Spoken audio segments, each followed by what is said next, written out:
श्रीमन्महागणाधिपतये नमः। श्री सरस्वत्यै नमः। श्री सद्गुरुभ्यो नमो नमः।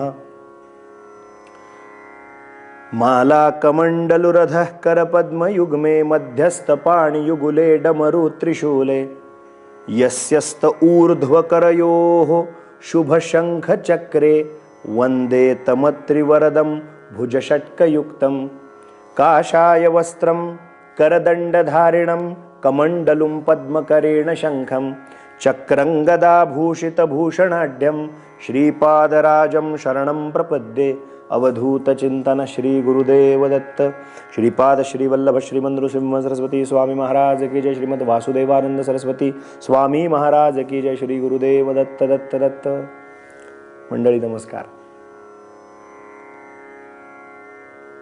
निरंजन रघुनाथांचं चरित्र पाहत असताना परमेश्वर प्राप्तीची तीव्र तळमळ जेव्हा अंतःकरणात निर्माण होते त्यावेळेला परमेश्वराचेच कृपांकित असलेले एकापेक्षा एक संत सत्पुरुष साधकाला नेहमी मार्गदर्शन करत असतात।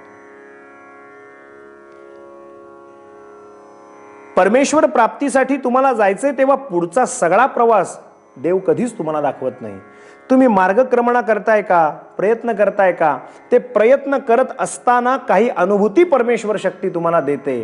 तो प्रत्यक्ष जरी भेटला नाही तरी संत सत्पुरुषांच्या माध्यमातून साधकाला, तीव्र मुमुक्षुत्व जाग झालेल्या सद्भक्ताला निश्चितच प्रेरणा दिल्याशिवाय राहत नाही। लक्षात घ्या। यांच्या मनातले भाव तेवढे शुद्ध होते रघुनाथांच्या, म्हणजे निरंजन रघुनाथांच्या या अवधूत पंतांच्या, की भिकोबा सत्पुरुषांनी एक गोधडी दिली, नरोटी दिली। आता हे जवळजवळ संन्याशी झाल्यासारखे झाले होते आणि ती गोधडी खांद्यावरती पांघरली आहे, कटीला कटिवस्त्र आहे, कौपीनं परिधान केलंय म्हणजे लंगोटी फक्त एक परिधान केले आणि नरोटी म्हणजे हातामध्ये ते एक संन्याशांच्याकडे असतं, नारळ वाढवल्यानंतर नारळाचं एक शकल शिल्लक राहतं, एक बाजूची शिल्लक राहते नारळ खाऊन झाल्यानंतर, त्याच्यामध्ये संन्याशी लोक, यती लोक पाणी पितात किंवा अन्य काही द्रव पदार्थ असेल तर तो त्यातून घेतात किंवा अन्य आपली भिक्षा त्याच्यामध्ये घेतात, त्याला नरोटी म्हणतात।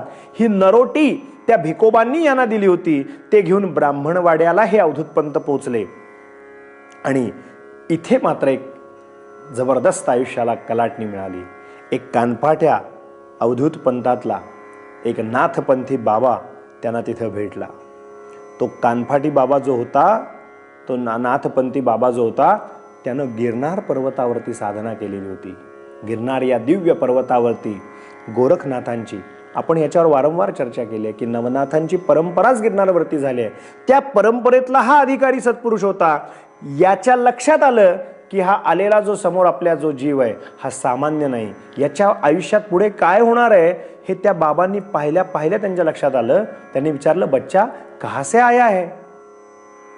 हंसले। कहाँ से आया हो? अभी पता नहीं। कहाँ जाने वाले हो? मुखातून शब्द गेले, वो भी पता नहीं। फिर क्या करोगे? उत्तर एकच, वो भी पता नहीं। हसले ते संन्यासी कानफाटे बाबा, दोन क्षण डोळे मिटले आणि सांगितलं, बेटा तू जहां से आया था वहीं पे जा रहा है। तू जिथून आलायस तिथंच चाललायस। आता तुला मी सांगतो, कुठं गेल्यानंतर तू मूळचा आलायस तिथं पोचशील। मी तुला सांगतो, तू आत्ता इथं आलायस ब्राह्मणवाड्या या गावात, आपली भेट झाली, ही दत्तात्रेयांची कृपाच आहे। तू दत्तभक्त आहेस ना? मान डोलावली, होय। तुला दत्तात्रेयांचं प्रत्यक्ष दर्शन हवंय ना? तू संकल्प केलायस ना तसा? आश्चर्यचकित झाले। संकल्प तर मी देहूत केला, मी केलाय मनोमन। या समोरच्या बाबांनी माझ्या मनातलं मनोगत कसं काय ओळखलं? आश्चर्य वाटलं। पाणी हातात घेतलेलं संकल्प मी केला यांनी कसं ओळखलं? म्हणाले, तू ज्यांचा भेटीचा दृढ संकल्प मनात धरलायस आणि ज्यांचं दर्शन तुला व्हावं अशी तीव्रतर तुझ्या मनात इच्छा आहे, ती इच्छा पूर्ण होईल। पण तुला गिरनारला जावं लागेल आणि तिथे प्रत्यक्ष दत्तात्रेयांचं वास्तव्य असतं।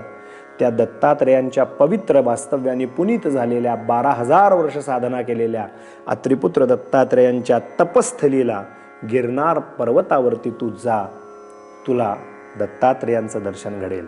दत्त भक्ती प्राप्तिरस्तु। दत्तात्रेय अखंड कृपा दृष्टी प्राप्तिरस्तू. मुखातून शब्द बाहेर गेले. बघा, बाबा ठाकूरदास बाबांनी तेच सांगितलेलं होतं.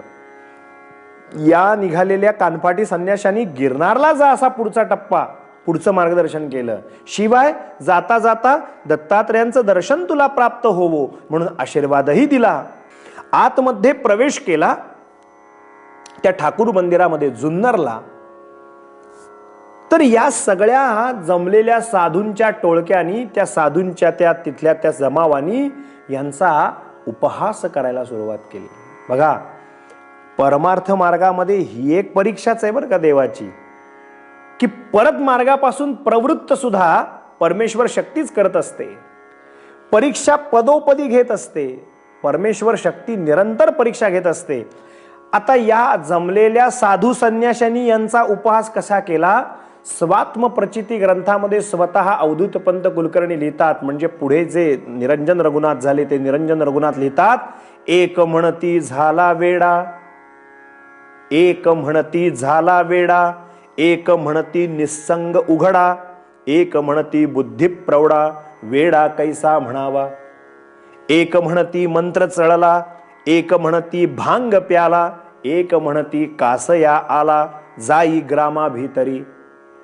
एक म्हणती असो द्या परता, एक म्हणती सत्य म्हणता, परी काहीच होईल काही करता, वस्त्र पात्र संरक्षा.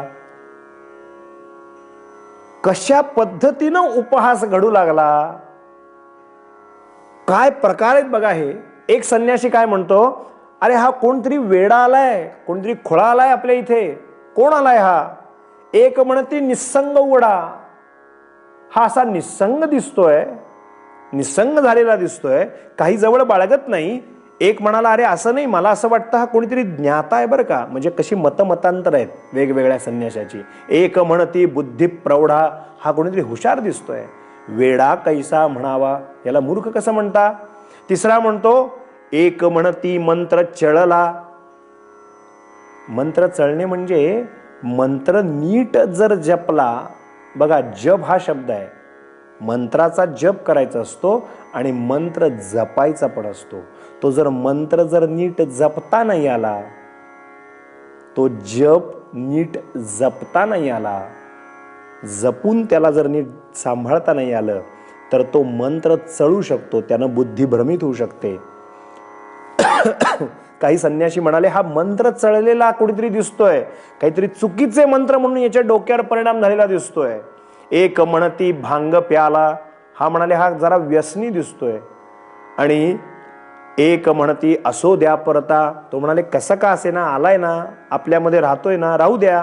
एक म्हणतो की हे बघा, तो आपल्याला काही करणार नाही. म्हणजे आपल्याबद्दल झालेला उपहास निरंजन रघुनाथ वर्णन करतायत बरं का जुन्नरच्या मंदिरामधला. आणि सर्वात एक आणखीन शहाणा होता, तो म्हणतो, तो कसा का असू दे म्हणाले, आपल्या बरोबर राहायला आलाय ना, वस्त्र पात्र संरक्षा. आपापली वस्त्र आणि आपापली पात्र सांभाळून ठेवा, नाहीतर झोपताना आपल्या बरोबर मंदिरात झोपलाय, सकाळी आपल्या सगळ्यांचं गोळा करेल आणि पळून निघून जाईल म्हणाले.